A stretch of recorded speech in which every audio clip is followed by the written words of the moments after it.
many congratulations, off and running again at the William Hill World Dance Championship. 3-1 victory, just how are you feeling? Yeah, I mean, I thought that was a tough game. I think Devon pretty much outscored me there. I think my doubles were very clutch. That 105 in the third set. I think that's what won me the game. 160 in the fourth set, and 72 to win. So I think, although I think Devon did outscore me, I think my doubles were much better. And hopefully tomorrow I come with my scoring and the doubles together, and I think I'll do well. Saw you up on stage, really giving it some, really enjoying yourself. What is it about this place that brings out the best in you? I think it's all the players. We all vibe for this moment. We all come here to play on the biggest stage of them all, and you don't want to go on a first round loser. It really is that. Christmas don't feel the same. So I think if I can keep performing and keep taking my doubles out like I did, but also add the score into it, I can be enjoying Christmas much more, but the same as I did last year. After last year, what was it like driving up Muswell Hill? Did you get that same feeling, that butterflies that you had last year? Yeah, I did. I think I was a lot more expectation on my shoulders this year because, last year I came here as just getting through that first round. I think it was just about enjoying it and just getting through. If I get through the first round, I was happy, but after last year's results, I think this year was very important for me not to just flop at the first round. I needed to progress and prove to people, it wasn't just a flash in the pan. And I think I showed that, a lot of crucial doubles I took out there. Jermaine Watsamina up next.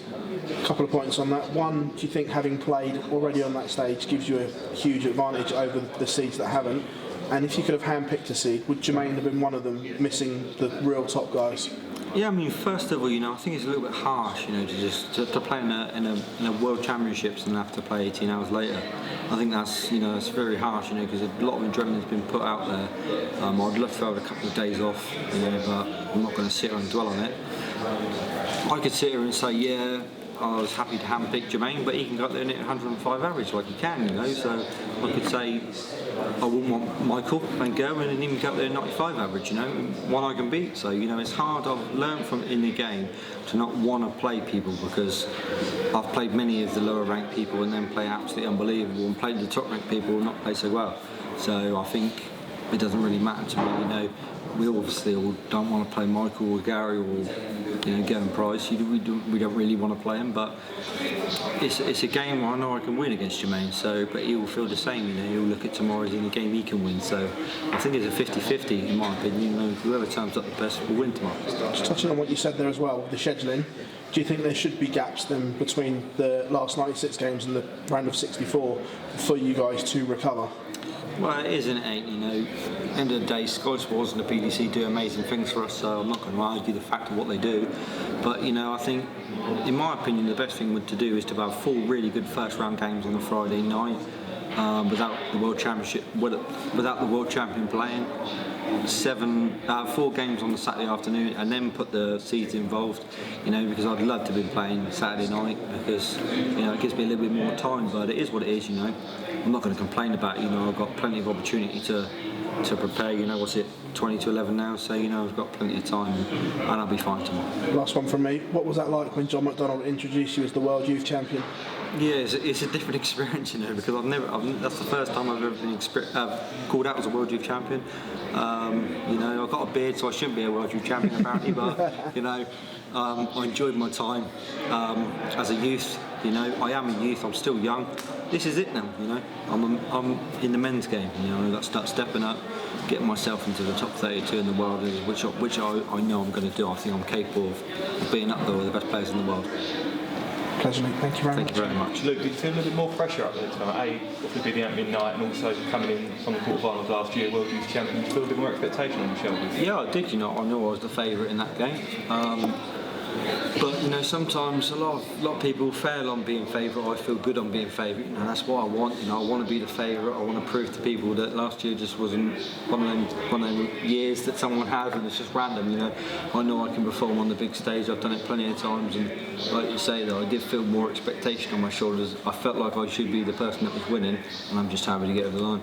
And you mentioned that you clutch finishing 4 ton plus checkouts tonight. It must give you a lot of confidence to be able to produce those big finishes under big pressure as well. Yeah, I didn't really realise I had 4 ton plus checkouts, but that's fantastic darts. Personally, I think the best checkout was the 72 to win. I think Devon hit a fantastic shot. I think it was 174. to leave a double. You know, if I miss that 72, he takes out, it's 2-all on that set, and, you know, and then he could win that last leg and go 2-all in sets. So I think out of all the checkouts I did, I think 72 to win was the best. Thank you. How much momentum have you taken from your winning Minehead, obviously with the World Youth Championship the other week? Yeah, I took a lot of momentum out of it, but you know, that was last month. You know, we're in a different month now. You know, no one lives in the past; we live in the present. So, I think that you can't really live in it. You know, you've got to progress. You know, I am World Youth Champion. Michael's World Champion, but he won't worry about what he did last year. He'll worry about what he's doing now.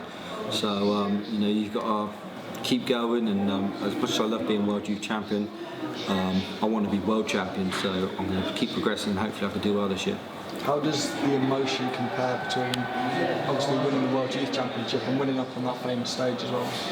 Yeah, I mean, there's a lot of differences. You know, I've had a good youth career. I've had 3 whole years. I've been in the youth circuit. I've done as well as I could. I think 11 development tour titles is a fantastic achievement. I think I topped that off well with a good World Youth title. I think I deserved it. As much as we don't always get what we deserve in life, I think, you know, I was lucky to get what I deserved. But it's a completely different atmosphere up there. You know, it just, I don't think unless you experience it and understand what it feels like on a big stage, I can't explain it. You know, it's a sense of, it's the best feeling, honestly. Like I said in another interview, you know, I woke up this morning and thought, how lucky am I to play in a World Championship? It's just unbelievable, and I'm over the moon to still be in the competition.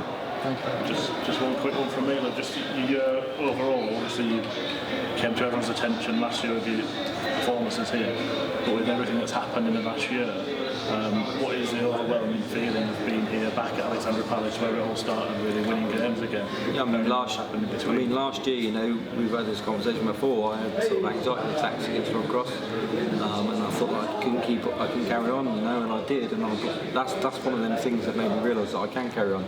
There's a lot of people out there who do experience anxiety, panic. You know, it is true, you do. But every time I walk up on that stage now, I don't get it because I know how to control it.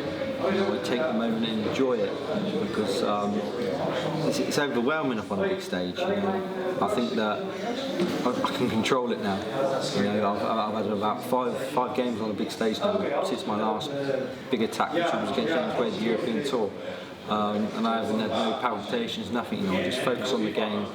And tonight, you know, I think I didn't have no worries at all. You know, I was on there for one job, and that was it, just to win. I said one, but apologies to follow up on that. Do you think it's helped to be so public about that? I think it's true, because in the last 6 months, I think my darts have been better than ever, especially on the floor. You know, I think the best thing to do for people, especially for me, was to come out of bat and be honest.